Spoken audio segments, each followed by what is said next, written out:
औज़ुबिल्लाहिमिनश्शैतानिर्रजीम बिस्मिल्लाहिर्रहमानिर्रहीम। Soft analysis में एक दफ़ा फिर खुश आमदीद।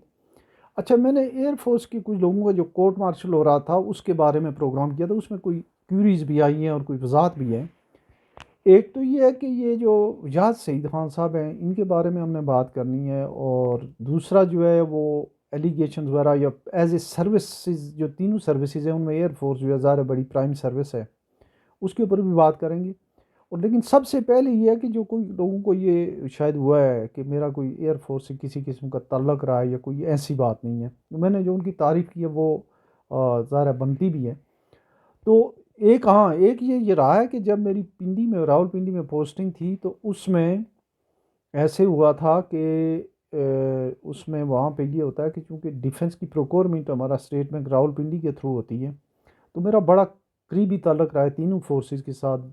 जो जीएचक्यू भी वहीं है, एयर हेडक्वार्टर भी वहीं है, नेवल हेडक्वार्टर भी, तो उनकी जो इंपोर्ट्स और दूसरी चीज़ें इनके साथ वक्तन फ़वक्तन जो है वहाँ बात होती थी। तो वो एक बात की मैं वजाहत करूँ कि ये जो एयर फोर्स के जो जहाज़ हैं C-130, जिसके बारे में वजाहत सईद खान ने कहा है कि वो टैक्सियों की तरह इस्तेमाल करते हैं लोग, एक्चुअली ये तो इस बारे में मुझे जो पता है हमने भी इस्तेमाल किए, स्टेट बैंक रावलपिंडी ने इस्तेमाल किए।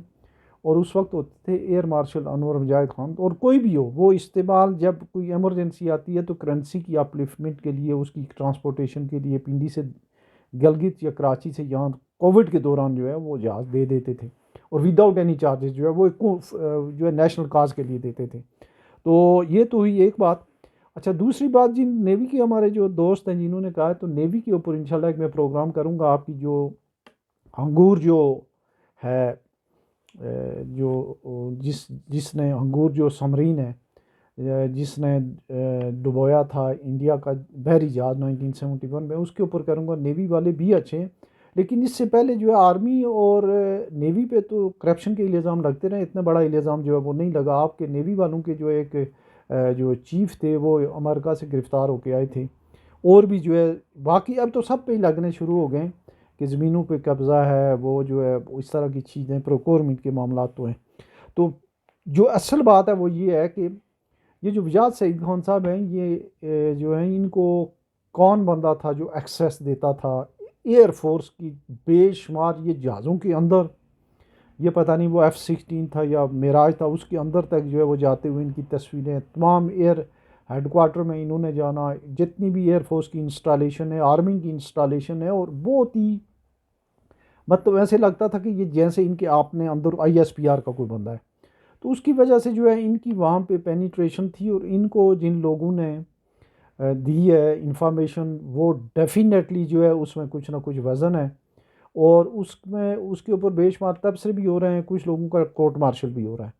लेकिन उसकी जो प्रॉपर जो फोरम है जहाँ से इसकी वजाहत आनी चाहिए, वो वजाहत आनी चाहिए ISPR की तरफ से, या एयरफोर्स के जो तर्जमान है वो कर सकते हैं।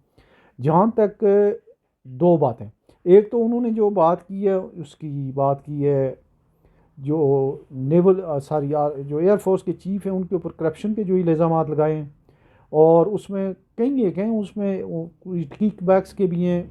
ज़ाहिर है कि उसकी जो है कुछ ना कुछ तो उनके पास जो है सुनी सुनाई, नहीं तो अंदर से किसी ने सच्चा झूठ जो भी बात की है।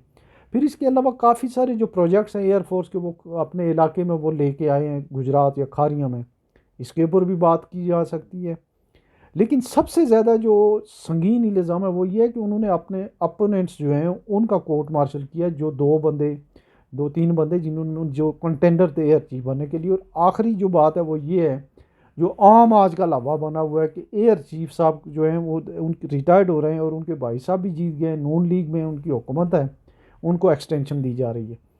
तो इससे पहले एक्सटेंशन है जो है आर्मी में, तो आम एक्सटेंशन कोई ऐसी बात नहीं है, लेकिन वो भी जो है मेरा ख्याल है कि नहीं होनी चाहिए जनरली, क्योंकि दूसरे लोगों का हक मारा जा रहा है, पीछे दूसरा बंदा एकदम तैयार होता है। तो एक्सटेंशन तो इनको नहीं दी जानी चाहिए। अगर एक्सटेंशन दी जाएगी तो फिर तो वजाहत सही साहब की बातें जो हैं और उनके भाई साहब की जो है वो जो जो कॉन्फ्लिक्ट ऑफ इंटरेस्ट है वो होगा। तो मुख्तसरन ये कि बजाय इसके कि कोई इक्का दुक्का जो है वो, एक कोई मुआज़्ज़म साहब हैं वो कह रहे हैं जी कि जो इस प्लाट के ऊपर इस्लामाबाद में उनका बंगला है, उन्होंने जो दोनों साइड पे जो कब्ज़ा है, तो वो ख़त लिखा होगा एयरफोर्स ने CDO को, CDO ने इजाज़त दी होगी, NOC दी होगी, तब उन्होंने वहाँ पे वो लगाई हुई हैं। तो ये ऐसे नहीं है। इसका जो है जवाब ISPR या एयरफोर्स वाले खुद दें। और दूसरा जो उनकी जो बाकी जो मामलात हैं उनके बारे में, ख़ासकर उनके भाई के जो है, जो अगर वो सप्लायर है या प्रोक्योरमेंट के जो है वो प्रोक्योरमेंट कॉन्ट्रैक्टर है अगर, तो वो बड़ा ज़बरदस्त किस्म का जो है वो एक बात बनती है जिसकी जस्टिफिकेशन, और उनके भाई साहब जो हैं वो ने भी जिताया गया है बड़े धड़ल्ले से। और ये सारी चीज़ें बन के जो है एक सबसे अच्छी जो हमारी सर्विस है, सबसे अच्छी जो जिनका जो है इंडिया को ये 2 दफ़ा ईरान को उन्होंने जवाब दिया है उस लिहाज से, तो उसके ऊपर एक हर्फ आ रहा है। बाकी एक चीज़ जो और आई है मुझे लोगों ने बताया कि ये उन लोगों को जो है उन्होंने किया है कि ये जो फैल्कन सर्विस वाले होते हैं, ये जो F-16 उड़ाने वाले और JF थंडर वाले, यही एयर चीफ बनते थे, इन्होंने वो कभी नहीं उड़ाए। तो ज़ाहिर है कि उस हिसाब से इनके शायद कुछ जो है ये दूसरे महराज वगैरह या कोई और जहाज़ उड़ाते रहे, तो इन्होंने उन लोगों को जो है वो थोड़ा सा टारगेट किया है या उनकी जो है वो एक ज़ोर तोड़ा है ताकि दूसरे लोगों को भी आगे मौका मिले। तो ये थोड़ी सी टेक्निकल बात है, इस बारे में तो मुझे इतना अंदाज़ा नहीं है कि क्या होना चाहिए। अलबत्ता ये ज़रूर है कि वो जो हमारी एयर फोर्स का जो चीफ होता है वो GD पायलट होना चाहिए। वो शायद सारी चीज़ें ये पूरी करते हैं, लेकिन इसके बावजूद हमारे जो मुल्क का सिस्टम है वो ऐसा ज़रूर है कि बहुत सारे लोग पेनिट्रेट करके जो है इदारों के ऊपर पहुंच भी जाते हैं। तो इस बारे में मुझे जो है मेरी ये वजाहत थी कि मेरा ज़ाती तौर पे तो कोई खैर ऐसा जो है कोई इंटरेस्ट भी नहीं है, कोई ताल्लुक़ नहीं है, लेकिन ये ज़रूर है कि जिस तरह के संगीन तरीन इल्ज़ामात हैं, और इस बात की भी तहकीकात होनी चाहिए कि वजाद सईद ख़ान को जो है वो किस ने इतनी ज़्यादा अंदर PN एक तकरीबन जासूसी की हद तक जो है उनके लोग कैसे PF के अंदर मौजूद हैं।